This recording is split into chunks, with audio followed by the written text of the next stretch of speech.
Guilty as charged. Guilty as charged. Guilty as charged. Guilty as charged. That's my guy.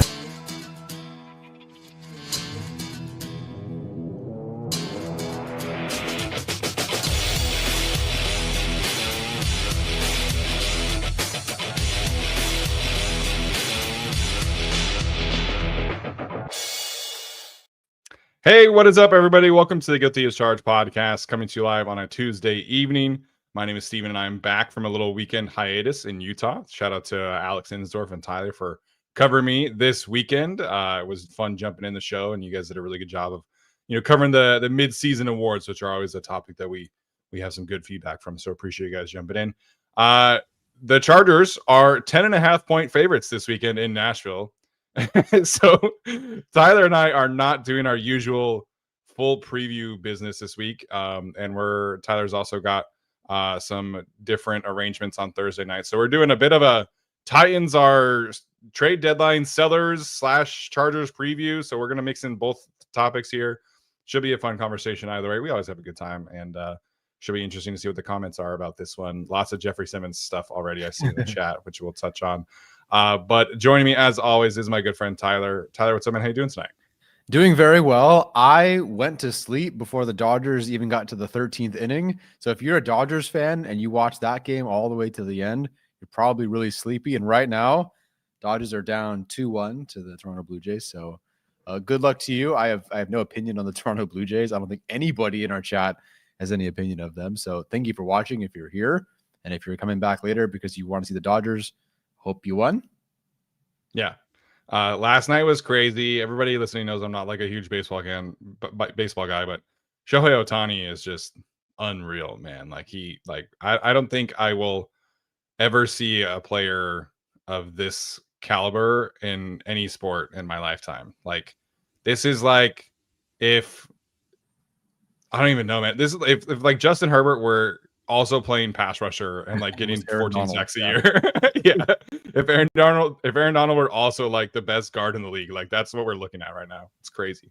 Yeah, it's wild. Every time, I think been maybe some up and downs here and there this season, but like some of these moments, especially in the playoffs, have been ridiculous. Whatever he had the other day, what was it? He had some other stat like when he won the MVP of the series. That was amazing. So he's been incredible. And you know what? I think if he ever becomes available, I think the Angels should go after him. You know who got to watch him in person yesterday? Justin Herbert and his new relationship, Madison Beer. So it's so funny to me. Like, all I tweeted out was like, "Hey man, Justin Herbert seems like he had a good weekend," and it went completely viral. Bleacher Report, Complex, best celebrations, posting that tweet all over. And, I appreciate it. It was definitely not a tweet I expected to go viral, but here we are. No, listen, I think my two last sort of viral tweets or things are Justin Herbert, Madison Beer things. So, if the season goes to shit for the Chargers, I'm just covering their relationship. Like, that's the rest of the way. Yeah. They were also at Benihana. I forgot that they went to Benihana, apparently. So shout out Benihana, I guess. But that's all. And Herbert laughs at all the jokes they make. If you've been to like Benihana or any of those tap-on table places, he's like, "Oh, yeah. It's a volcano." He does the stereotypical like Herbert clap. Yeah. That's totally his thing. Yeah, exactly. Yeah. Love to see it. Yeah. All right. Before we get to some Titans talk, of course, I have to tell you about our friends over at PrizePicks, the best and easiest way to consume daily fantasy sports. This episode of the Guilty as Charged podcast is brought to you by PrizePicks. You and I make decisions every day, but on PrizePicks, being right can get you paid. Don't miss any of the excitement this football season over on the PrizePicks app, where it is good to be right. This is definitely a good week for Chargers picks. We were talking about Justin Herbert and all this positive PR he's getting. Well, you can now stack Justin Herbert in various statistical categories, whether that's touchdowns, passing yards, rushing touchdowns, whatever you want to do, using the stacks option in PrizePicks. You can do that for any player you want across the league, which is a great new feature over on PrizePicks. You can also follow other PrizePicks players directly on the app and copy their lineups in one simple click, whether it's a friend, a celebrity partner, or just someone whose picks you like. Hit the follow button and check out every lineup they create in the new feed tab on PrizePicks. So go download the app PrizePicks today. Use the code GUILTY to get $50 in lineups after you play your first $5 lineup. Again, that is code GUILTY to get $50 in lineups after you play your first $5 lineup. Prize Picks, it's good to be right. Okay, so we're going to jump into a few different categories here today. Like I mentioned, we're not going to do our usual in-depth preview. The Titans are very, very bad, and if the Chargers lose this weekend, we have problems. So we're going to start with a bit of an injury update here. The first one is actually turned out to be pretty positive. Derwin James is dealing with a low ankle sprain, according to Tom Pelissero. There is some optimism that he does not miss any games, and he even practiced today. So that's great. The one little clip that I saw, he looked like his usual Derwin James self. And he could miss a week or two was the initial reporting, but the fact that he is already practicing today, I think, is a really good sign. Sorry, I got stuck on another tab there. Yes, it is. I didn't know when you found out he was out during the game. It was like, okay, great. The Chargers finally get everybody back, or starting to get everybody back.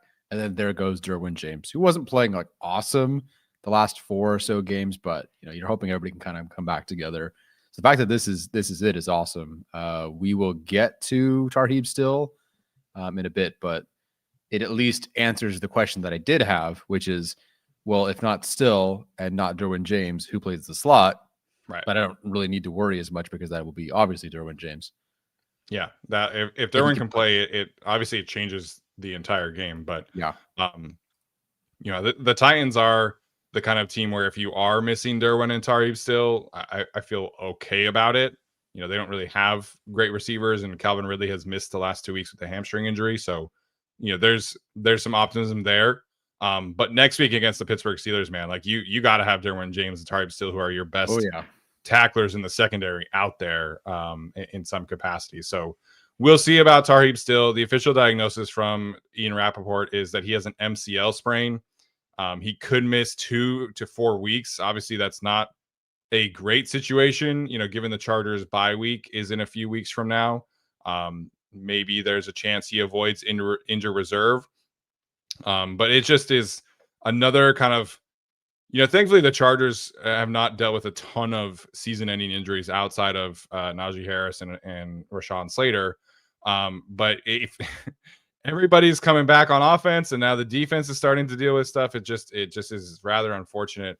And Tarheeb still has not been tested a ton as a corner, but his run defense is outstanding. They've started to use him more as a blitzer over the last couple of weeks. So, he's a really, really good player for them. And again, the run defense, I think, is going to be sorely missed if he is out that long.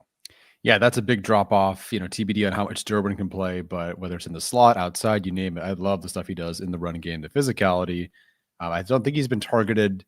I know the first, I want to say 5 weeks or so, there was always that one penalty or almost penalty on the boundary. I don't think he's been targeted as much the last couple of weeks in that regard.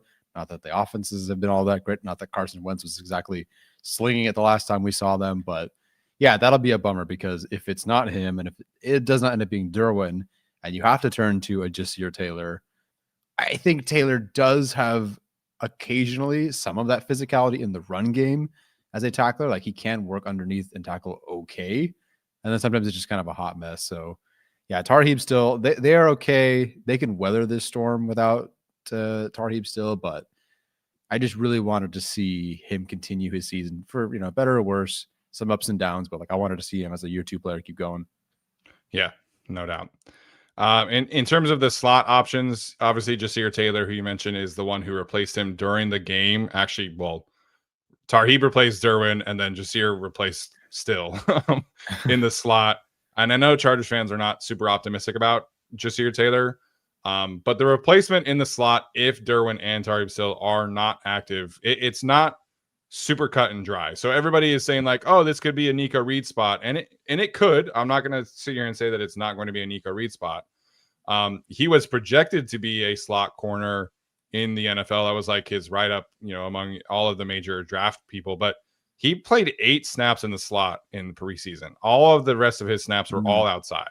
So I don't know if we know for a fact that Nico Reed can play in the slot. I think he has the skill set to do that. But we have seen Jasir Taylor in this defense play the slot. And even if it hasn't been great, like there's just kind of a comfort level to know that he's someone who has done it before. The other option, a little bit more kind of outside the box, is Elijah Molden, because Elijah Molden played a lot of slot in Tennessee. Again, not all of it was great, but similar systems over there, and he has at least done it in the NFL. Obviously that thumb injury he's dealing with kind of takes a wrench into it. I'm not sure how much I want him in the box and stacking and shedding and playing the run when he doesn't really have a left thumb basically. So it's not a super cut and dry situation. It could be Nico Reed. I think he overall is probably the best cornerback of those three. But I think they probably just end up with Ja'Sir Taylor just because he's fully healthy. He's done it in this defense before. He's a veteran presence. It doesn't have to, drastically change the way you play with Tarheeb still there. Like, I think they're relatively similar players in the slot. Yeah. I think obviously not the same level, but like stylistically, like Ja'Sir Taylor is like, he's better in the run. He's better as a blitzer, and you kind of work around the coverage stuff. Like that's kind of what, you're working with, in that regard. Yeah. Okay. I see what you mean in terms of that. I think it is pretty cut and dry that it will be Ja'Sir Taylor if Derwin James can't go or is limited or whatever it is. And obviously if it's Tarheeb's still out, last year it's Derwin in the slot, almost 400 snaps, Ja'Sir Taylor in the slot, 311 snaps. After that, now Tarheeb still didn't play the whole year, wasn't active the whole year, but he was at 194. And after that, the next closest is Deion Henley, and Molden only played 47. Yeah. So I think it is pretty much Ja'Sir Taylor. I would be surprised if it were anybody else. Not that there won't be other mix and match snaps in there, like you said, but it just feels like, especially just for a short-term thing, if it's just 2 weeks and one of those weeks is the Titans and then you have let's say the Steelers, yeah, I think it's Ja'Sir Taylor for better or worse. And he is active on game day. Was Nico Reed not active last week, or has he not been active? He's not been active yet this season. Yeah, which obviously can change. Like that will change. But if for some reason you need calculus and do something different, a different way to make someone else active or whatever, Ja'Sir Taylor is the available guy, and he has been the available guy. So, yeah, I just think it's Ja'Sir Taylor if these two are out. Yeah, and like I mentioned, the Titans are bad. Next week, I honestly don't know how much the Chargers are going to be in nickel. Like the Pittsburgh Steelers are running essentially 7 offensive lineman looks with Darnell Washington out there at like a 30% clip. Like they threw a pass to their jumbo offensive lineman on Sunday night on like the second drive of the game. So I don't, if there are going to be a couple game stretch where you're going to miss your best 2 slot players, this is probably the 2 games that are least, damageable to the Chargers. So we'll see about Derwin James. He could certainly play. I kind of think he should just rest up. And like, I would hate for this to be a situation where this gets worse. But obviously like Derwin is going to try and play. Like that's who Derwin is. But I think the team couldn't afford to rest him for a week. Oh yeah. And what was Mekhi Becton's practice report today? So he did practice. I don't think there was like anything specific other than that, but he did practice out there today. Okay. Was he limited or full? I did not look at this right before we jumped on. I don't even know if did that come out already? I was looking for that. So I was just curious in what capacity. And we'll talk about some offensive line options in a second here, but I think this is all. Now, it sucks that it's Jeffrey Simmons week, although TBD if he even plays. But I think Mekhi Becton should get a week off as well. Yeah, no injury report as of yet. The Chargers' most recent tweet is Oronde Gadsden getting the Rookie of the Week belt from Deion Henley. So awesome. The Chargers today signed a couple players to the practice squad. Mr. Marcus Williams, the safety, out of Utah. Shout out. I was waiting for you to say it. That one. Drafted by the Saints and then recently of the Baltimore Ravens. Well, we can definitely talk about that. And then Kyle Pecco, who is from Oregon State and has jumped around to a bunch of different teams, including the 2021 Tennessee Titans. So this is now the 9th member of the 2021 Titans who is on the Los Angeles Chargers. Obviously, that includes Hassan Haskins. So 8 members of that Tennessee Titans defense from 2021, when Jesse Minter was at Vanderbilt, have jumped around on the Chargers defense at some capacity. We'll see if he plays this week. The Chargers basically only used the 4 defensive linemen last week against the Minnesota Vikings without Otigo Ogbonia and Deshaun Hand. Scott Malak, I don't think, played until the very end of the game. So we'll see if he plays this week, but I think obviously there's a decent chance of that happening given the rest of the way the defense is kind of set up. Yeah, I think that's definitely possible. I can't believe we have that many Titans players from a specific year that the coordinator wasn't actually technically there for either. I know. I've just happened to never be seen- the college coordinator. It's crazy. Right. No, it's so weird. And we've seen, like, look at the Ravens players, right? Marcus Williams, of course, right here. Former Ravens West, as Joe Ortiz as the GM. Fine. It's so strange that we have that many former Titans players. Even funnier, though, that every time a Titans player goes anywhere else, they are better with that team. We saw it with the Chargers. We've seen it with the Jets this year.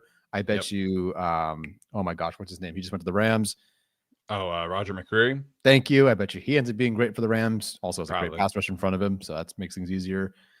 So yeah, TBD how much he plays. Marcus Williams, I'm not the person to tell you about Marcus Williams. I'm going to go on a limb and say that's Steven, but it was great with the Saints, and it just hasn't really worked out with Baltimore. He ended up being behind Hamilton and Stone, even though they paid Marcus Williams a good amount after a while. Or did they try the 3 safety thing? So I think I remember. So they did the 3 safety thing in 2023. Last season, he was effectively benched for, I forget even who they were playing him over, but he started the first 10 games. It was not great. I have been told he was dealing with some injury stuff that was not really reported. I'm not going to make like a ton of excuses for him. So last season was not great, but in 2023, he had 10 pass breakups and 1 interception. So it wasn't like it was, we're not super far removed from him being a good free safety. And a lot of Ravens fans have pointed out that like the biggest thing is that he kind of avoided tackling in certain moments. And maybe that's kind of the injury thing. I don't 100% know there. But like you mentioned with the Saints, man, like you're talking about 5 pass breakups, 2 interceptions in 2021, 3 and 3 in 2020, 6 pass breakups, 4 interceptions in 2019, 5 interceptions and 3 pass breakups in 2018. So this is the stylistically a kind of player that the Chargers frankly don't have. This is when he was with the Saints, they played a ton of cover 3, cover 1, and he's a very rangy, athletic, deep safety. So a lot of their safety looks, they don't really do like a whole, cover 3 stereotypical for rangy free safety. And this is a very different athlete than they have right now. I looked it up, and he outside of Derwin, he would be the highest RAS score in the safety room. It's about an 8.1 on the RAS website. So he's an explosive athlete, rangy, ball skills. Like this is just kind of a different body type than they have. When the workout list came out, I was like, oh, they're just going to bring back Marcus May because they know him and because he played well for them. But Marcus Williams, I think the fact that he went unsigned until now is kind of crazy to me, even if last season did not go well. Like he received Pro Bowl votes a few years ago, and like this is a guy with some pedigree, man. So I think this could be a sneaky ad. It could be nothing, depending on kind of how the injuries stack up. But we learned anything last year, we learned that Jesse Minter is very capable of getting a veteran off the street, off the practice squad, and having a big game, a big couple of games. I think this is a bit of a step up talent-wise than Marcus May and Eddie Jackson and everybody else that came through last year. So not that I'm like super excited about this. I don't know how much he's going to play. But given the group of available players, I think this could work out as a nice little positive signing for them. Yeah, and if nothing else, I like that, if something's up with Derwin James, you have Molden and Jefferson. But then after that, it is a bit of uncertainty with Mickens, who I think we feel good about, but he's still a rookie. Williamson, I think he played 6 snaps last week. I don't think he's going to play a ton on defense, but it's nice to have, you have the guys you trust, then you have some younger players. Okay, but then you also have a veteran behind them in case, hey, listen, we just need the veteran guy out there, been there, done that sort of thing. So I like the way they're constructing their roster in that regard. Yeah, I think so too. Also on a bit of a positive side, I was not expecting this, but Dean Leonard's practice window is open now, so the Chargers will have essentially between now and the bye week to figure out if they have the ability to activate Dean Leonard. And I think this is great news for the special teams unit. I was, that tweet that I mentioned from last week that went viral about the Chargers kickoff struggles went viral. And I was actually messaging Sam Schwartzstein a little bit back and forth, just kind of picking his brain on the kickoff stuff. And he mentioned that basically all of the big time kick returns happen because some of these teams are still trying to figure out, do we play defensive linemen on this spot? Do we play corners, safeties? What do we do?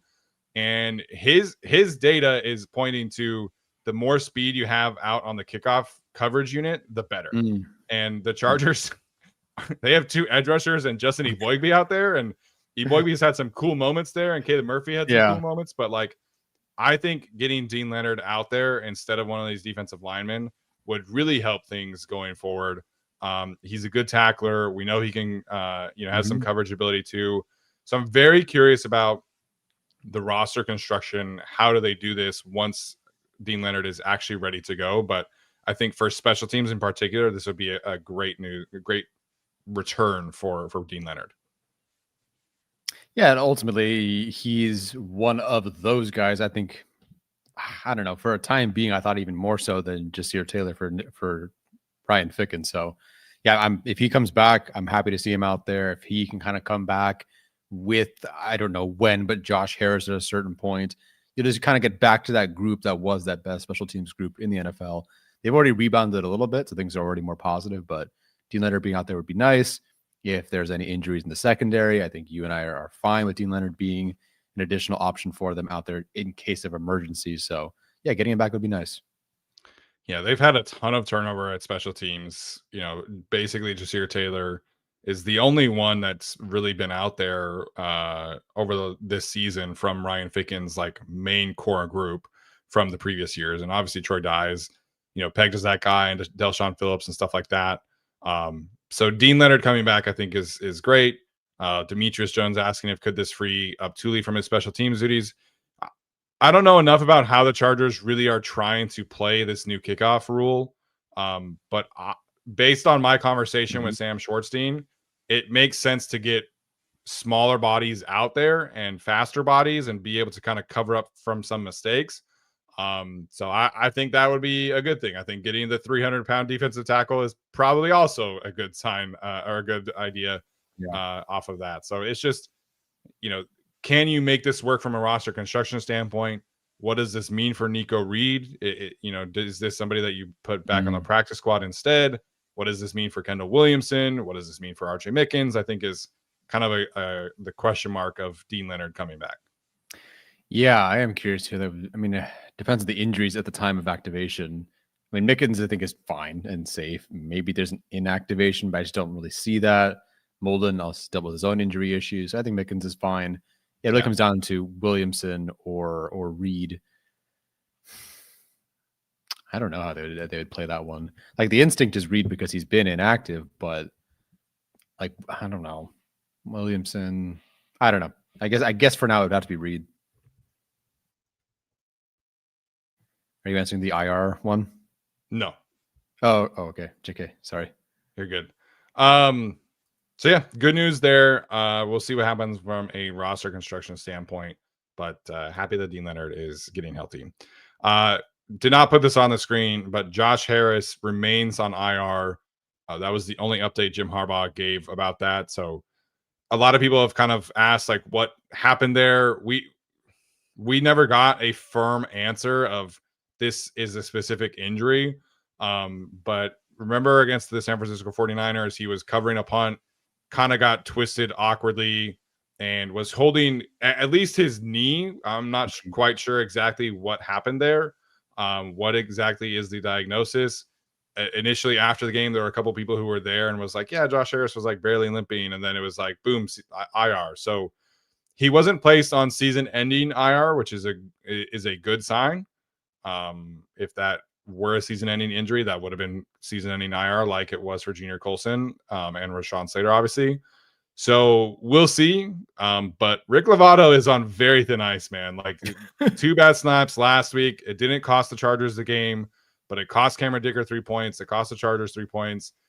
And he had a bad snap the week before. It's getting a little dicey for you, my guy. You can't be a practice squad long snapper and come in and get, cause the Chargers to not score points. So Josh Harris coming back sooner rather than later would be great. We just have no idea when that actually is going to happen. Yeah, then that's a little bit frustrating. I know they've sort of make it work with Lovato, but I don't know. Like, I didn't expect him to be like, I don't know. I really didn't think it would matter this much. I really didn't think I'd have to watch several botched snaps. Or not botched because J.K. Scott would save them, but I didn't think I'd have to watch this many issues. I mean, watching the Vikings game, my dad is texting me like, dude, what's wrong with your long snapper? Like, anytime that's happening, that's a significant problem. So hopefully Josh Harris can come back sooner than later. At a minimum, for some of the coverage stuff, occasionally he does make a tackle. For the leadership, you name it. Josh Harris being out there would be great. Yeah, if there's a couple bad snaps this week, then like I'm gonna explore options at the bye. Yeah. If he's not back, explore options at the bye. You have to. Yeah, I agree. We're about to the point where I'm gonna have to ask Alex Katzen again for that list, but it's bad. Yeah, no kidding. All right. A brief Titans preview for you guys. Obviously, Mike McCoy is the interim coach for the Tennessee Titans. I cannot believe that is the choice that they made. Their offensive coordinator, defensive coordinator remain intact. Their quarterbacks coach is calling plays, not their offensive coordinator. So a bit of a bizarre situation going on here. They chose Mike McCoy because he has experience, and Chargers fans will remember that experience very well. Him and Cam Ward already got into it on the sidelines last week because Mike McCoy did not want to go for it on 4th down. So it's going great for Mike McCoy. Any thoughts on Mike McCoy? I don't really know what to make of this. Like, I just can't believe this. An NFL franchise was like, yeah, Mike McCoy, interim head coach. It makes sense that it is the Titans going this direction, given all the moves they've made, and now watching Mike Vrabel just absolutely crush it with the Patriots and turning that whole franchise around. So I don't know. This is like bad Gift Smith tank commander, or at least Gift Smith, like they were very competitive, but they got at least Gift was great at his job. And players seemed to like him, and he wasn't fighting with the quarterback. Like, they were actively competitive in those games, even though they lost. Mike McCoy, I don't know. I was watching, I was like, okay, anything on the Titans this morning. So I watched Locked On Titans just to see what their reaction was. And like, yep, Mike McCoy is a perfect tank commander for this franchise. I'm like, okay, so that's like, that's how they feel. There's no like, oh, maybe Mike McCoy can turn it around. No, they're very much like, yep, this is the right guy for the current job. And when the assignment is tanking. So listen, Mike McCoy built a heck of a staff on offense. Half of them are coaches or have a job in the NFL right now. I believe Steichen was on that initial roster as well. Oh, on the Chargers. I was like, that's one way to say that in the Titans. His Chargers staff was actually pretty good. His Chargers staff, I believe, is Sirianni, Steichen, and all those guys. So Frank Reich.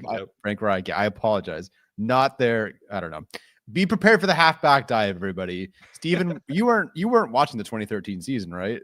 No, I was in Mexico on my LDS mission and could not watch anything. So I missed that great season and then the bad season. And when I came back from my mission, I was like, do I really want to keep being a fan of this team? And like all the moving stuff was going on. Yeah. But Rivers kept me around and all those guys. So yeah, here I am. Yeah, it's such an interesting, I mean, everyone knows if you watched Mike McCoy, it was, milk toast Mike, it's the same thing at the podium all the time, not a player's guy whatsoever. And then you go to Anthony Lynn, which was the pivot to more of a player's guy. Definitely different kind of guy overall. That was sort of successful until it wasn't.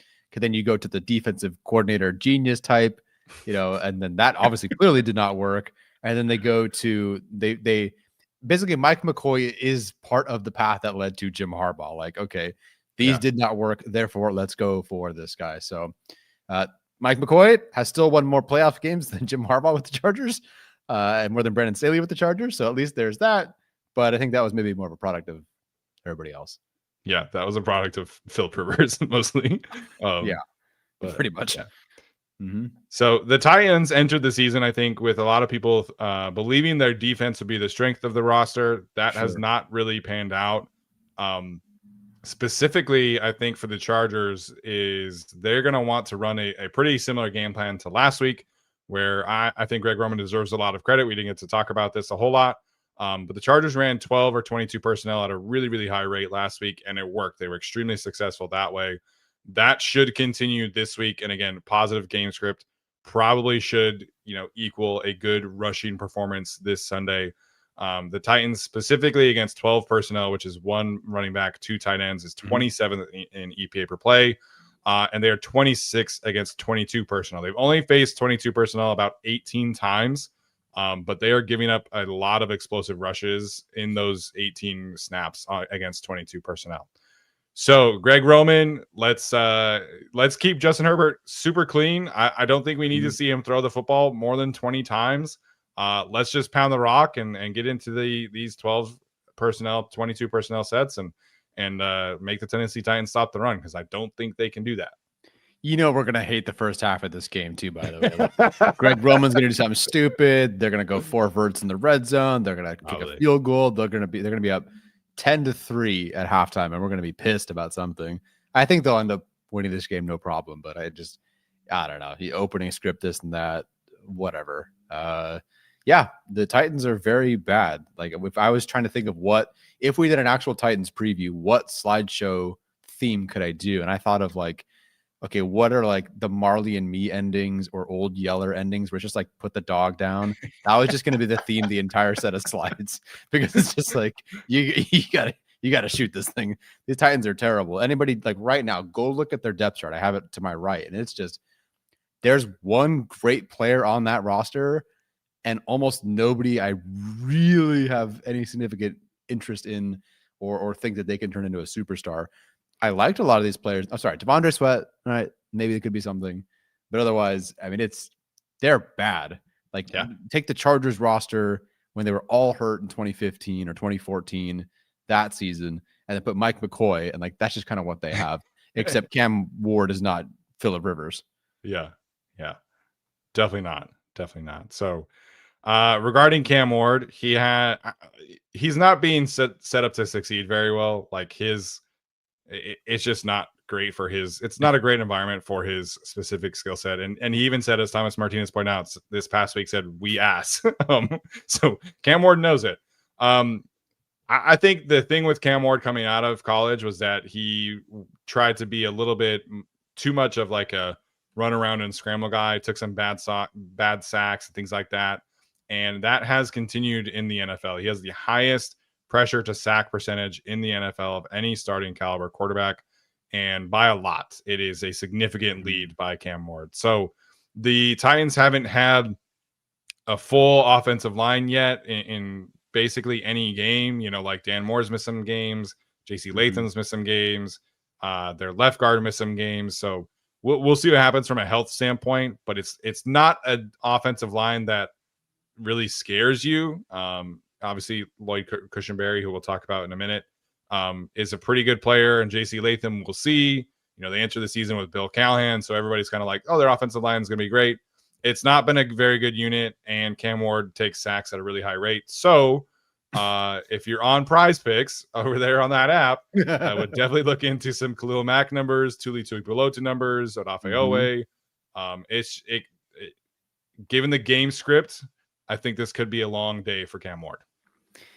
Yeah, this is, I don't know. This is how I felt again when the Chargers played the Giants, and then they let Cam Scatterby run headfirst into them. Oh, this is way worse, minutes. I think. No, this is definitely worse, but I'm getting that slight itch because I've seen this before. So yeah, this is going to be a rough one for Cam Ward. If you are a fan of Prize Picks, go for it. I think now listen, if you do Prize Picks, the ones that are sacks are those devil, goblin, whatever's they are. So they actually have a much better multiplier. So anyway, give it a whirl. I'm sure Khalil Mack's going to get his.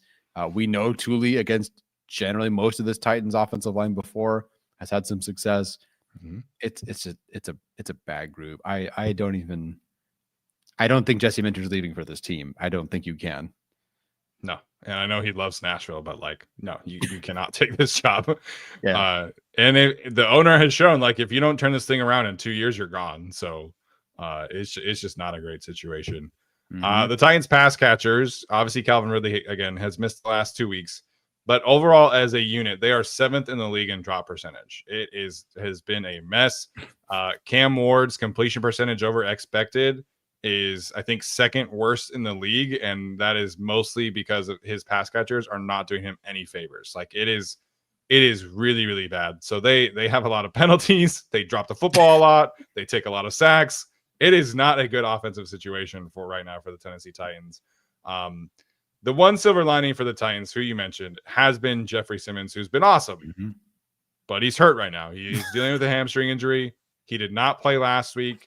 Mike McCoy said last Thursday that he is considered week to week. If his job is to be the tank commander, I don't know if we're going to see Jeffrey Simmons this week. If he is out there, we can have a conversation, later in the week about how to protect against him. But right now he's not healthy, and he is easily their best player by like the biggest margin of any team in the NFL.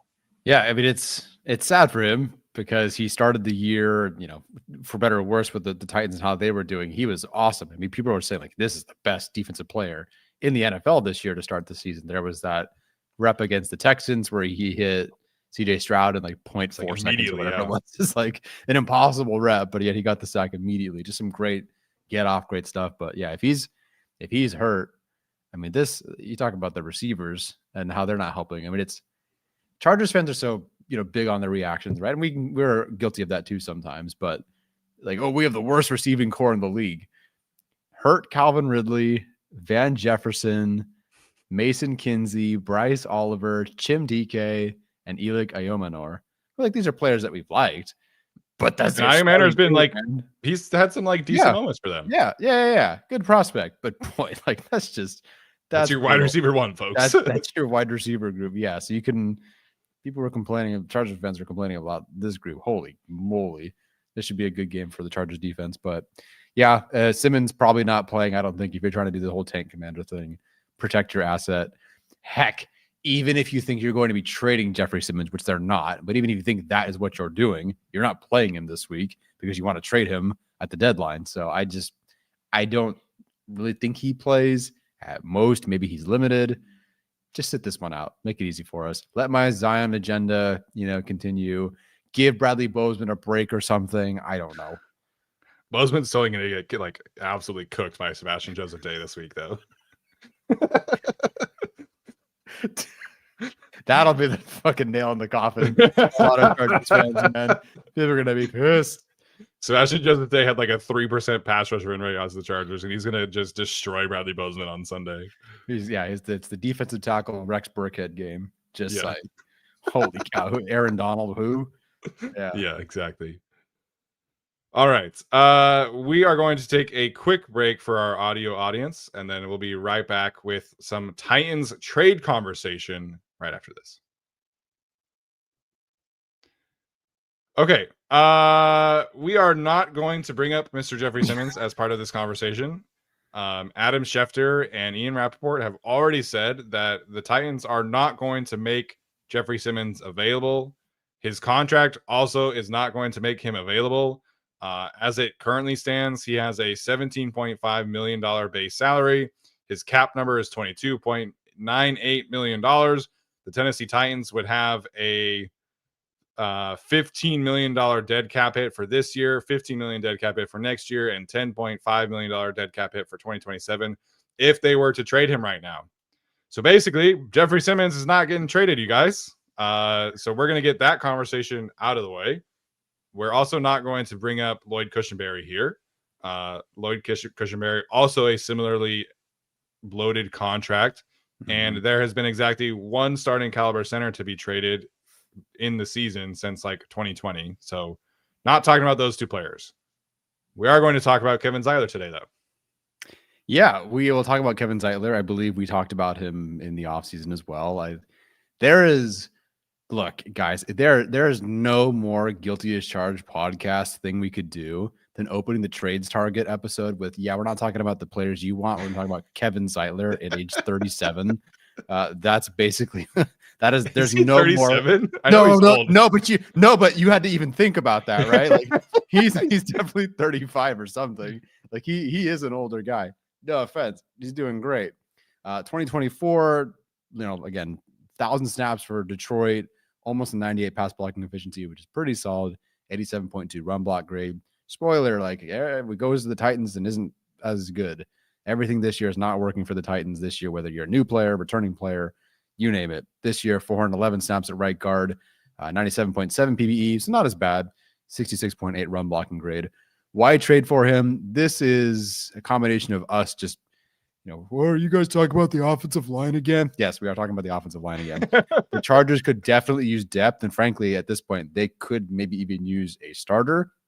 Not that I think that he would start over Mekhi Becton, but Mekhi Becton has only finished 3 games, and I think one of those games technically he didn't play 1 or 2 of those snaps anyway, and he got hurt again. It has been every place on his body. I feel like Mekhi Becton has hurt from his head to his toes. Everything with an extensive injury history for him too, which is part of the reason that Steven and I were a bit more muted, I guess, on the response to trading or to signing Mekhi Becton. Yes, it was an upgrade over what they had in Trey Pipkins last year. Yes, the potential was there, but the injuries are also there. And I just don't see an early end in sight to this stuff at right guard with Mekhi Becton. Again, he did practice, but you want to put $100 on him playing all 100% snaps next week against the Titans. Do you want to bet on him playing 100% of the snaps the following week against the Steelers, which is going to be all kinds of hell for the offensive line? I don't know. I'm not putting $100 on that. I wouldn't put $5 on that. Jamaree Salyer is okay. Well, he's injured, but then he's active, but then he's healthy, but then he's inactive. What happens there? There's familiarity here. Sure, maybe he doesn't like the West Coast. Hey, I don't know. Go to a game with Herbert and Madison Beard. Just go third field for a day. Justin Bieber apparently is hanging out with them too. So just go have fun doing that. Do I think he replaces?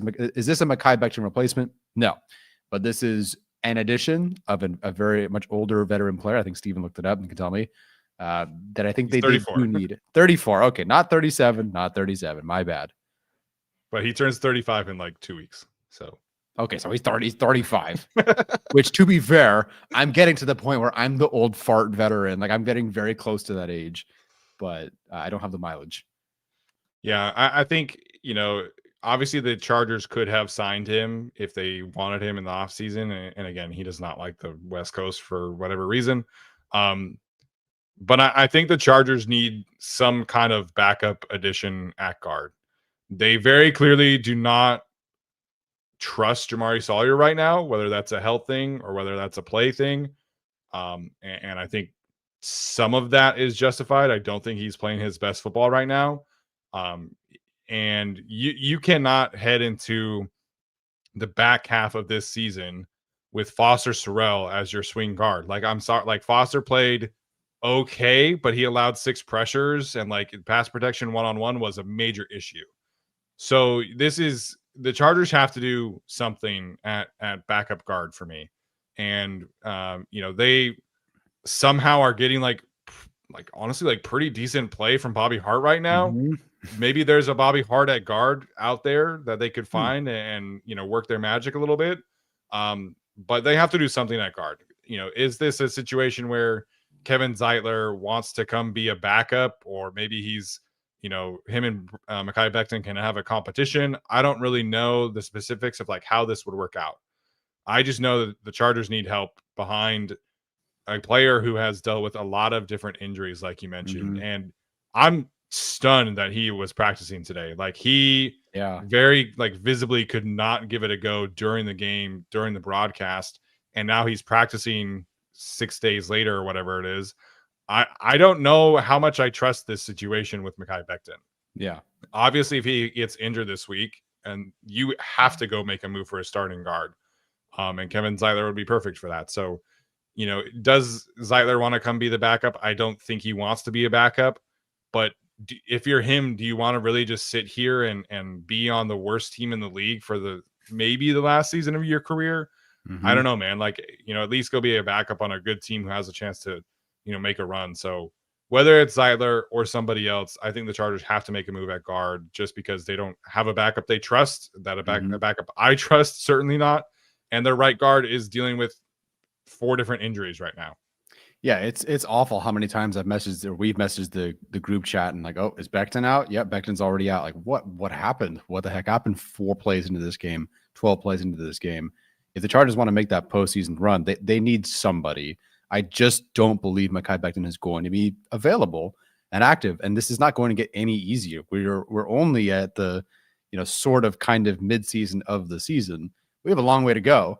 Now, granted, there's a bye week, of course, and Mekhi Becton might not have to play either very long or at all against the Titans this week. But I mean, you're going to go through it to end that season with a bunch of very physical teams and physical defenses. I would love an extra body out there. Sure, does Zeitler want to be a backup? No, but I would love to be a backup on this team than a starter on that team. I'll tell you that. So, yeah, and if all the money is generally the same to him, go for it. And if he wants to continue playing after this year, which is, I have no idea. He's 35, not 37, but if he wants to play till he's 37, Mekhi Becton's contract is get outable next year. It is possible the Chargers do move on if for some reason Becton misses time and Zeitler steps in and actually plays pretty decent. Like, okay, let's say it's the 97.7 PBE, say the run blocking grade bumps up. Hey, you can parlay that into just being the option for them next year, an inexpensive option that Steven and I kind of thought maybe could have been the thing this year, maybe not. So I don't see why, unless his dog got like murdered on the West Coast, I don't see why he couldn't come over here. Like it's pretty nice, I think. Yeah. We can show you the finer things over here, I suppose. I'm happy to give him a tour. If you want to go get some Asian food, man, let's do it. Probably not, but I'm here for you if you need it. Yeah, I'm just asking for like 2 months, guy. Like you just get an apartment for 2 months. I'm not asking you to move your family. Yeah. The Dodgers are fun. Like, come out here. Yeah. I think with Mekhi Becton, just really quickly, I think he's playing well when he's on the field. The problem is just that he's not on the field. Like I think his film grading for me, it does not match like what PFF says. And there's a lot of Chargers fans that are, pointing at his grades and thinking that he is this horrible guard. I don't think that's the case. I think he's about average. The problem is that he's just not on the field very often. So it's tough to be an average guard who's not on the field. And I think for the Chargers specifically, one of the main reasons why they like Zion so much, and one of the main reasons why they like Bradley Bozeman so much, is because they don't miss games. Like they're durable. And I think specifically at interior offensive line, several teams, and it's not just the Chargers, but several teams would rather have a average guard who doesn't miss games than a high-end athletic freak who misses games. Like it's just, you got to be out there on the field at guard for teams to really trust you. You're going to play every snap.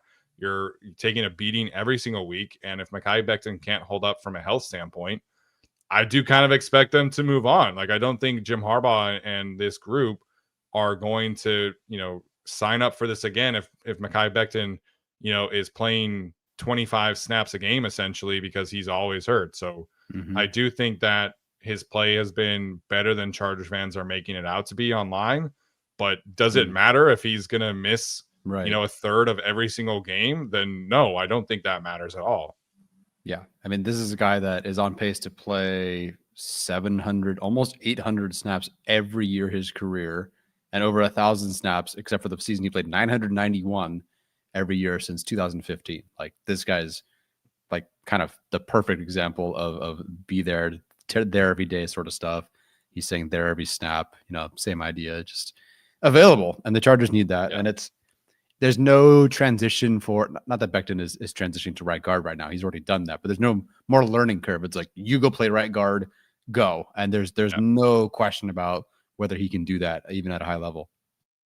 Yeah, and it's one thing for the Eagles to deal with that, right? Because last year they had a lot of great depth. The Chargers backup right now is Foster Sarell, so don't feel great about that. Obviously, next year they could have a better guard backup situation, but it's just not a great spot for Mekhi Becton. Next on the list is a player who I do think should definitely interest the Chargers, and that is running back Tony Pollard. Last season, 260 carries for 1,079 yards, 5 touchdowns, 4.2 yards per attempt. This season, he's at 109 carries, 424 yards, 2 touchdowns, 3.9 yards per attempt is a career low.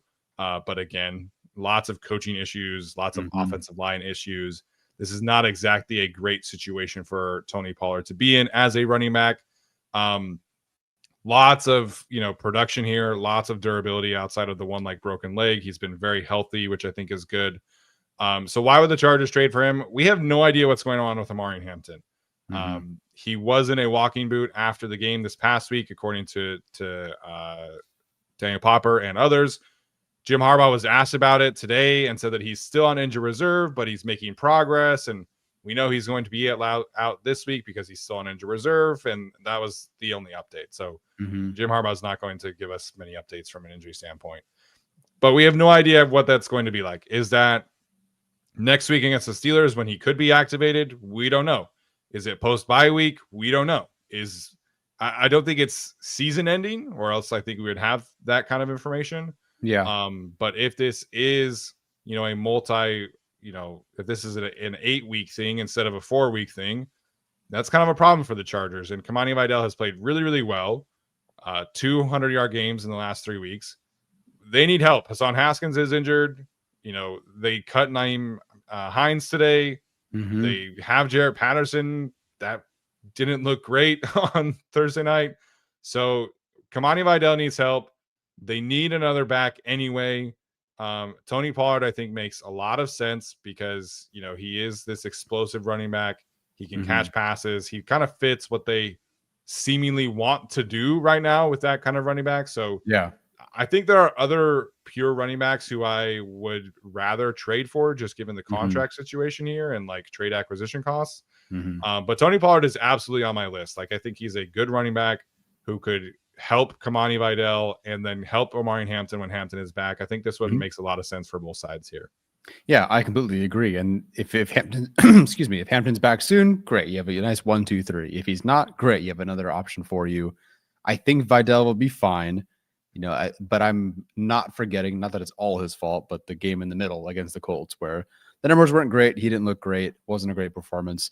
How long will that last for Vidal? You don't get to play the Dolphins every week. He looked awesome against the Vikings.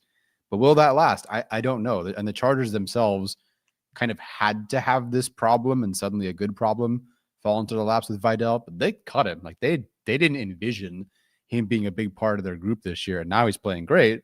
That's great. But what do they want to do long-term, at least in terms of this season? Do they think that is sustainable? I don't know. But when they released Hines today, which is a surprise, I don't know if he ends up being back on the active roster or something, but that surprised me a bit. They just need something. I don't want them to just sit there and go, okay, well, Vidal's been great and Hampton's coming back. And then suddenly we find out in 2 weeks against, let's say, the Steelers, whoops, Vidal has actually struggled the last couple of weeks. Hampton's nowhere closer to returning. Maybe it's a post-bye thing. We don't have another running back, so it's been Jarrett Patterson. I don't want them to wait when an inexpensive running back like this is out there. If it has to be a 2026 draft pick, maybe not. But if they can work this into something in 2027, I think that'd be fine. Yeah, I was just looking at 2024 numbers. So Tony Pollard last year was among running backs with at least 25% of their team's carries was 9th in yards after contact per attempt. He was 21st in missed tackles forced. He was 10th in runs over 10 plus yards. Like, this is a good running back. This current season's not going super well. The game scripts are not super friendly for him. It is what it is. I do think, like, age wise, you're probably getting to the end of his career. But this also does give you a guy who's under contract for 2026 as well. I don't know if you already pointed that out. But I think this is a player who could help them this year and next year. We'll see what happens with Kamani Vidal in terms of his, contract length and stuff like that. But I just think this fits. I think he can help add some juice to the room. He can give you some physicality as well. And the trade acquisition cost, I think, is probably closer towards like a Breece Hall than it is a Jerome Ford, for example. Sure. But I do think this is a player who would help the Chargers, get healthily through the season and help elevate their rushing attack a little bit. Yeah, whatever you want to call it. He ends up being a very involved starter or even a 1B, or he's a backup, or not a backup. They wouldn't trade for him and make him a backup, but he just helps the team. The impact TBD. Technically, I hope he doesn't have a ton of impact because I mean, that means Hampton is out for an extended period of time. But yeah, I think this just helps the Chargers out. It gets them to what they want to be. Yeah, I agree. All right, our last one here is Jalen Harrell, who you brought up. I did not think about this. I actually think this is really good here. But what are your thoughts on Jalen Harrell? Yeah, this is purely one, it was the connection when I saw him on the roster because of the Michigan connection. Great. So there's something there. But the more I thought about it, I did not realize he's played not much defense. He hasn't been super involved. I think for his career, it's like a dozen pressures or so the last year and a half or so. But he's a former 7th round pick who I actually thought played better than someone who would be drafted in the 7th round. They just botched this Caleb Murphy situation. I still don't quite understand what happened there. And it did not look great with Thule at edge rusher, or not as an edge rusher on kickoff return. I don't know if you watched special teams this past week with him. I don't know if it looked better, but the point is Thule played more special team snaps. He's played 24 the last 2 weeks. And this is a player who is after this week, 3rd or 2nd in edge rusher pressures. His pass rush productivity is very high. You just pointed out on social media that his ESPN pass rush win rate is, I think, 20th in the NFL among rushers. So get him off of special teams. Whose edge rusher 1 is playing 12 special team snaps per game? That's not a thing. That shouldn't be a thing. And I'm sorry, but Kyle Kennard is not contributing at all. And I don't think the Chargers should be like, oh, well, he's our guy that we drafted, so we got to just make this work. The edge rusher group, I'm not saying Harrell's going to give you a ton of work on defense, but they need something on special teams to replace Caleb Murphy and get Thule to just be an edge rusher. You got to evaluate this guy fully as an edge rusher. What is the future of him? And it's looking better. Like, he is on pace to obliterate his career highs in pretty much every statistical category. So go get him if possible. I think it's unlikely due to the rookie contract of it all. It's not like he has only, he's not a free agent next year, but I just think you should give it a shot, give it a whirl. This is not someone who's going to cost you really anything. And you botched the Caleb Murphy pick, the cut. You botched it. You botched it. Now you're starting edge rushers playing special teams. It's a joke. Yeah, and people will react to this. And, Rick H-Town asked about Arden Key. We're not asking for like a starting caliber edge rusher. Frankly, the Chargers edge room is really freaking good right now. Odafe Owe is in the top 10 in pass rush running on ESPN and Pro Football Focus. He's extremely productive on a per snap basis as a pass rusher. That trade has worked out perfectly for the Chargers. He's like the best possible edge 3 behind Thule and Khalil Mack. It's been awesome to see. They don't need another pass rusher in that regard. They just need a special teams edge rusher. Ryan Ficken loves having an edge rusher play special teams. I don't fully understand why, to be completely honest with you.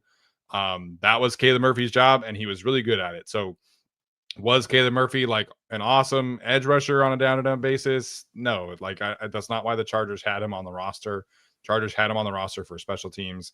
Thule should not be playing special teams. Bud Dupree does not play special teams. Odafe Owe does not play special teams. Khalil Mack does not play special teams. It's just a situation that they need a real special teams edge rusher. And it would be great if Kyle Kennard could do that, but he's not getting an opportunity for whatever reason. So Jalen Harrell, I think, makes a lot of sense there. So we've talked a lot about this edge room from the jump.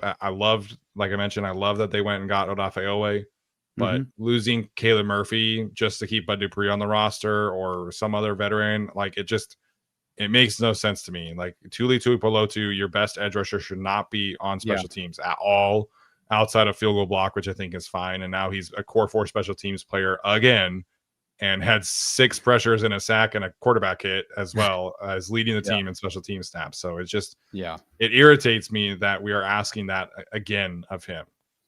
Yeah, no, I completely agree. So, you go get Harrell, and then, hey, listen, if you bring back Khalil Mack and you have Kennard and hopefully takes a step forward and you cut Dupree, which they have to do, that's your edge room next year, I think, for the most part. Is it a sexy one? Not necessarily. Well, sorry.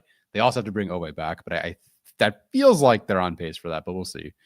Point is, it'd be nice to have Harrell if he is even just their special teams guy. It's not a sexy pick. Arden Key, 40 pressure guy, sure. Would I love for the fourth edge rusher on the Chargers to have it be a 40 pressure guy? Yes. I just is anything better than Bud Dupree right now? Yes. I just don't think that's kind of where they're looking for this. To me, it's, we kind of messed up that Caleb Murphy thing. That was our whole thing to begin the year. Let's go get someone else who can provide that. And hey, maybe develop into someone down the line. Yeah, Bud Dupree had one pass rush win on Thursday night. So sweet. Yay. It's better than 0. One is more than 0. I completely agree. One is more than 0. He's at he had 2 pressures against the Vikings. It's pretty good.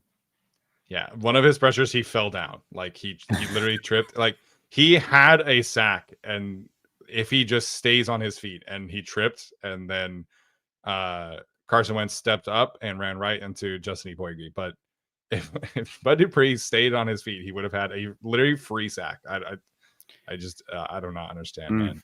It's so frustrating to watch that guy rush the passer every single week. Yeah, and I don't necessarily mind if he's the third guy, or excuse me, the fourth guy, and it's Caleb Murphy, and he's your special teams guy. If you can chip in on defense, awesome. This is a no special teams guy who also doesn't chip in on defense. Yeah. So yeah, he's burning a spot right now, and it's really unfortunate. Demetrius asking about signing a special teams edge rusher off the street instead. Yes, they could do that. They could have also just kept Caleb Murphy. Yeah, no, I agree. And this is, for whatever Harrell's cost, it's a 2028, 6th round pick or something. There's no giant, acquisition cost for him. So I sure signing someone would be great. They haven't, and they botched that with Murphy. So go at him. Yeah, I agree there. All right, so that was our Titans preview / Titans trade targets, which I know they stink. There's your preview. There's your preview. I know the trade targets are not going to be like super sexy over there, but these are guys that I think make a lot of sense. And the roster is just like not great. It's just not a super interesting roster. Like, I saw some Chargers fan was like, bring Sebastian Joseph Day back. Why no, are we doing that? No, thank you. No. So that's where that roster is at. Okay, I'll throw this name out there. Long snapper Morgan Cox. Is he any good? Is he any good? I have no idea, but Rick Lovato is the worst graded special teams player on the Chargers right now. No surprise. Is Morgan Cox any good? I have no idea. That could be a made up name on ESPN's depth chart, but you know what? I don't know. Give me something. What's Matt Overton up to these days? Anybody know? He's like coaching clinics or whatever. But he'd probably be better at this point. Am I looking at Morgan Cox special teams? It's a low bar. It's the bar. Yeah, the bar is low under bar. the floor. The bar has been shot through the floor. I've never seen an NFL long snapper have this many bad snaps in a 3-game stretch. No, it's got to be 5. It feels like 2 the last couple of games, 1 earlier. It's just, hey, special teams grade is a 48.3. That is 19 better than Rick Lovato right now. So that's crazy. Yeah. Cleveland Farrell is back to the 49ers. Okay. Oh, good for him, I guess. Cool. All right, let's get to some super chats and head out. Yes, we'll get started with Ordonez Film with a $50 super chat. Greatly appreciate that. He says, hey guys, love the stream. I've been watching for 3 years and try to tune in live as much as possible from the East Coast. I'll be in Nashville this weekend for the game. Know any meetups, spots. Keep up the good work. BTFU. I've never been to Nashville, so I'm not familiar with the area. I do know that Die Hard Bolt Club always does like a meetup the night before. And I have seen quite a few Chargers fans that are actually going to this game. So yeah, you will have some company, and I would definitely encourage looking up the Die Hard Bolt Club crew and going out there the night beforehand. But honestly, Ordonez Film, man, greatly appreciate the big super chat tonight. Yeah, super kind of you. Have a blast out there. My parents went, my uncle's a Vikings fan, so they went to go see Vikings Titans. Apparently it's just beautiful to be out there, easy to get to. The Vikings stomped the Titans, I'm pretty sure. The Vikings fans took over that stadium. It sounds like the Chargers, I don't think we'll have enough to take over the stadium, but we'll certainly have a presence there, it sounds like. So have a blast. Yeah, should be a lot of fun. Yeah. It is a city that I've always wanted to go to, just never really had the chance. So I've heard Nashville is lovely. So hope you have a great time. Crescendo next says, saw a Raiders fan live stream where they were saying they wish they went Membu Judkins instead of Genty Betch. Same choice as Alt versus Neighbors. I mean, I understand why like Pete Carroll looks at Ashton Genty and is like, yeah, I want that on my team. But it never made any sense. I think they very clearly thought that they were closer to competing than they actually are. It's bad. It is very, very bad right now in Las Vegas. Yeah, I understand they're going with Genty. There wasn't like, I mean, depending how you felt about like Will Campbell and then with Josh Simmons being hurt, there was not really like a really, there was no Joe Alt here, it seemed, at least in terms of prospects. It wasn't like, well, they passed up, it was not Alt versus Neighbors where it's like two elite blue chip options, I think. Membu was, I didn't grade him officially, but he was solid as far as I could tell. But he's been awesome. Membu Judkins, I guess, that is kind of the price you pay for taking a running back so early. But you could find a running back later on. I mean, we're watching Kamani Vidal run for 300 yards or whatever it is the last 3 weeks in a row. So I get it. I don't know what the alternative would have been. Let's say Membo jumps over there. The Raiders are absolute dumpster fire. Is he any good with the Raiders? Is Judkins running for anything with not that the Browns are all that great, but at least they have an offensive line and a decent running system. I don't know. The Chip Kelly stuff, all that. I don't know if Membu Judkins would even be successful. Yeah, I think the Raiders probably should have done like their first 3 or 4 picks as trench players. Like their defensive line is awful as well. So they needed a lot of help, and I'm glad that it is not working out for them. So it's been fun to watch. I retweeted a clip from last week's game against the Chiefs where this guy was like, he did a video of like the worst plays of the weekend, and all 6 of them were like Raiders plays, specifically on defense. So it's been great content. I love it. I do not feel bad at all, but it did not make any sense for them to go with those 2 players that they did. Yeah. Wyatt Herp says cut Dupree and move Leonard to the active roster. You do not have to sell me on that decision. So I don't know. It's going to be very interesting to see what happens with Dean, because Nico Reed obviously earned his roster spot, but he hasn't been playing. And this week he'll get a chance, I think, to at least play a little bit. He'll at least be active. So we'll see what happens there. But it is going to be interesting to see what kind of roster gymnastics they have to do with Dean Leonard potentially coming back soon. Yeah. Hopefully it's a smart move. But I think it'll be Nico Reed. Mr. Dark Chow Chow, right on cue with the interior offensive line stuff, says trade for Evan Neal and re-sign him as depth for 2026. I think that was someone you and I mentioned in March or April or something, and then once again as an option. So I think this would be the 3rd time we brought him up. Sure, at this point it fits the bill, but I don't know. Bill Barnwell brought him up as a trade idea, and the trade cost was a 2028 7th round pick. Sure. Sure. I'll be watching that game with my kid at that point, like that draft. So sure, why not? Yeah, I don't think Evan Neal is going to like drastically change anything. But I would rather watch Evan Neal play guard than Foster Sarell. I can tell you that much. Okay, dang, it was that bad. Okay, I guess I know what the film narrative would have been. Yikes. Yeah, it was not good. Lovely. All right, that is our last super chat. Tyler, any final thoughts before we head out? Am I excited for this game? I don't know. I hesitate to say it's a win, but it just feels nice that they beat the Vikings, so you can go into this game feeling like, yes, okay, like they'll get this win and then they'll start to recover as a team. You feel this team finally be able to take a breath and relax for a second. Yeah, the vibe, if they had lost to Carson Wentz, would have been so bad. And obviously Carson Wentz, now we know like he's dealing with all this injury stuff and is going to have shoulder surgery this weekend or whatever. If they had lost that game, it would have been very bad. The Chargers, this version of the Chargers should still be able to beat the Tennessee Titans and cover this spread. It would not surprise me if this game turns out to be kind of like last year's Saints game, where it's like slow start.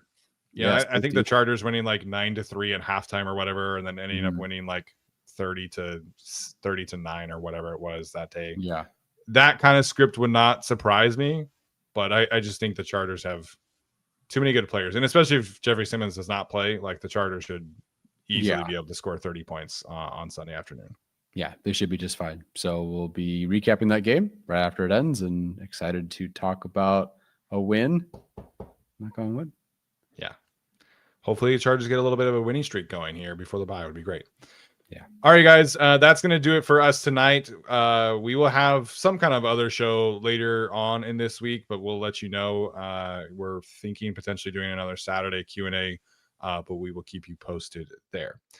As always, make sure to leave a rating, review, comment, like, all that stuff does genuinely help to continue to grow our show. If you're new here, tell a friend. We do really appreciate all the positive feedback there. And this has been another episode of the Guilty as Charged podcast. Until next time, bolt up.